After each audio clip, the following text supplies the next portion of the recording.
தேமுதிகல ரீசெண்டா பாத்தீங்கன்னா நம்ம பிரேமலதா வந்துட்டு ஒரு விஷயம் சொல்லியிருந்தாங்க. முதல் தேர்தல் அறிக்கை இதுல நிறைய விஷயங்களை இந்த முறை பட்ஜெட்ல தமிழக அரசு அறிவித்திருக்கிறது. அதற்காக தேமுதிக சார்பாக நாங்க இந்த பட்ஜெட்டை வரவேற்கிறோம்.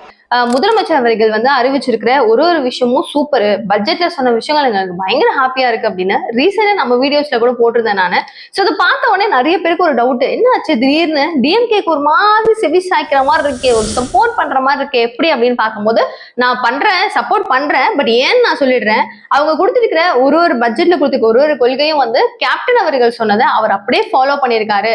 சோ கேப்டன் பெண்களுக்கு நிறைய விஷயங்கள், நல்ல விஷயங்கள் நடக்கணும் அப்படின்னு சொல்லியிருந்தாரு. அதே விஷயத்தை அவர் இம்ப்ளிமெண்ட் பண்ணியிருக்காரு. வேளாண் துறையில வெளி மாநிலங்களையும் வெளிநாடுகளையும் அவங்க இன்னும் எந்த அளவுக்கு ஹைப்பரா வளர்ந்துருக்காங்க அப்படின்னு அங்க கூட்டிட்டு போய் நாங்க காமிக்கிறதுக்கு ஒரு தனி அமைப்பு போட போறோம் அப்படின்னு சொல்லியிருந்தாங்க. இதுவும் கேப்டன் அவர்கள் சொல்லியிருந்தாரு. சோ அந்த மாதிரி நாங்க நினைச்ச திட்டத்தை எல்லாத்தையுமே முதலமைச்சர் அவர்கள் செய்திருக்கிறாரு, கொடுத்திருக்காரு ஒரு பட்ஜெட் தாக்கலாம் அப்படின்னும் போது அதை நினைக்கும் போது ரொம்ப சந்தோஷமா இருக்கு, ஆனந்தமா இருக்கு அப்படின்னு சொல்லிட்டு இதுக்காக தான் நான் சப்போர்ட் பண்றேன் அப்படின்னு பிரேமலதா சொல்லியிருந்தாங்க. அண்ட் ரீசெண்ட் டேஸா அவங்க பக்கம் கொஞ்சம் ஒரு மாதிரி பாசிட்டிவ் வைப் காமிச்சிட்டு இருக்காங்கல்ல, நம்மளுக்கும் கொஞ்சம் லைட்டா நோட்டீஸ் பண்ண முடியுது.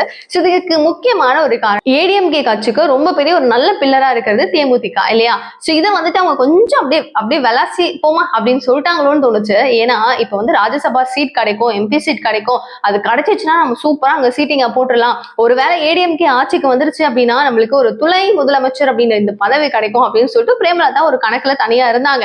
ஆனா அவங்க நினைச்சதெல்லாம் நடக்குமா அப்படின்னு கேட்டா இல்ல கரெக்டா ஏடிஎம்கே என்ன பண்ணிடுச்சு, உங்களுக்கு எல்லாம் சீட்டு கொடுக்க முடியாது, ராஜ்யசபாலாம் சீட்டு கிடையாது அப்படின்னு சொல்லிட்டு அவங்க டப்புன்னு அப்படியே கையை விரிக்க என்ன பண்றதுன்னு தெரியாம இவங்களுக்கு ஒரு மாதிரி பயங்கர அப்செட் ஆயிட்டு அப்படி எப்படின்னு ஒரு மாதிரி தான் போயிட்டு இருந்துச்சு. சரி இவங்க நெக்ஸ்ட் எந்த கட்சியை நோக்கி போவாங்க, இல்ல எப்படி இவங்க கிட்ட ஏதாவது பேசுவாங்களா அப்படின்ற மாதிரி நம்மளுக்கு தோணிட்டு இருந்துச்சு. அண்ட் நடுவுலயே பாத்தீங்க அப்படின்னா பாட்டாள் மக்கள் கட்சியில அன்புமணி போய் கேட்டு ராஜ்யசபா எம்பி சீட் உங்களுக்கு ஓகே அப்படின்னு அவங்க சொன்ன மாதிரி இல்லாமல் இவங்களுக்கு தெரிஞ்சு இவங்களுக்கு இன்னும் கொஞ்சம் டென்ஷன் ஆயிடுச்சு.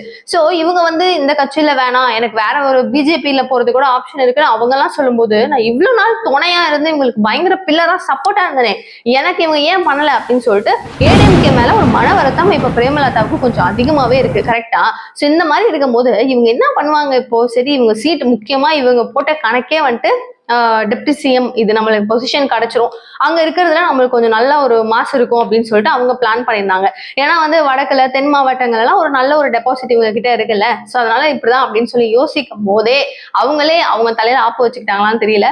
சோ இப்போதைக்கு டிஎம்கேவும் என்ன பண்ணுது, கொஞ்சம் கொஞ்சமா காய் நகர்த்த ஸ்டார்ட் பண்ணது, அரசியல் வேலைகளை ஆரம்பிக்குது. ஏன் கூட்டணி சீக்கிரமா இப்பவே ஆரம்பிச்சாதான் இப்ப 2026 எலெக்ஷனுக்கு ஓரளவுக்கு அவங்களால டேக்கிள் பண்ண முடியும்ல.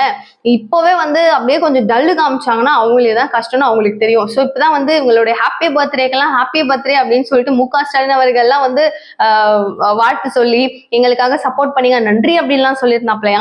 சோ இந்த மாதிரி ரொம்ப பெரிய ஒரு விஷயங்களை அவங்க பக்கம் ஒரு பாசிட்டிவ் வைப்பா மாத்துறதுக்கும், அண்ட் மேபி இவங்க இங்க வந்தீங்க அப்படின்னா நாங்க உங்களுக்கு நீங்க கேட்ட ராஜ்யசபா சீட்டை நாங்க கொடுக்குறோம் அப்படின்னு சொல்லி டிஎம்கே சொன்னாங்கன்னா எங்களுக்கு இன்னும் பயங்கர ஹாப்பி ஆயிடும், டப்புன்னு தாவிடுவாங்க அப்படின்னு அரசியல் விமர்சகர்கள் பல பேர் சொல்லிட்டு இருக்காங்க. சோ இப்போதைக்கு அவங்க சொல்ற ஒரு விஷயம் என்ன, ஏடிஎம்கே கிட்ட எங்களுக்கு நீங்க கொடுக்கலனாலும் டிஎம்கே வெயிட் பண்ணது தெரியும்ல அப்படின்னு சொல்லிட்டு பிரேமலதா லைட்டா இப்படி கையாட்டுற ஒரு விஷயம் தான். சரி நடக்குதுன்றதை பார்க்கலாம். அடுத்து இவங்க எந்த கட்சியில கூட்டணிக்கு போவாங்களோ இல்ல இங்கதான் இருப்பாங்களோ அப்படின்னு என்ன மாதிரி நம்ம யோசிச்சாலும் ஒரு முடிவுன்றது இப்ப தெரியல இல்ல, ஒரு இப்படிதான் இருக்கு. சூசைட் கன்ஃபர்மேஷன் அண்ட் அவங்களுடைய மனநிலைகள் அண்ட் மற்ற கட்சிகள்ல இருந்து அவங்களுக்கு எப்படியெல்லாம் அழைப்பு வருதுன்றதை பார்த்துதான் தெரிஞ்சுக்கிட்டுதான் நம்ம நெக்ஸ்ட் மூவ் பண்ண முடியும். சில நடக்குதுன்னு நீங்க நினைக்கிறீங்க, பிரேமலதா எந்த கட்சியில போய் சேருவாங்க நீங்க நினைக்கிறீங்க அப்படின்னு உங்களுக்கு கருத்தை மறக்காம கீழே கமெண்ட் பாக்ஸ் சொல்லுங்க. நிறைய விஷயங்கள் அப் டு டேட் பேசலாம், தெரிஞ்சுக்கணும் அப்படின்னு நினைச்சீங்கன்னா சேனல் சப்ஸ்கிரைப் பண்ணிக்கோங்க. தேங்க்யூ சோ மச் ஃபார் வாட்சிங் திஸ் வீடியோ. பாய்.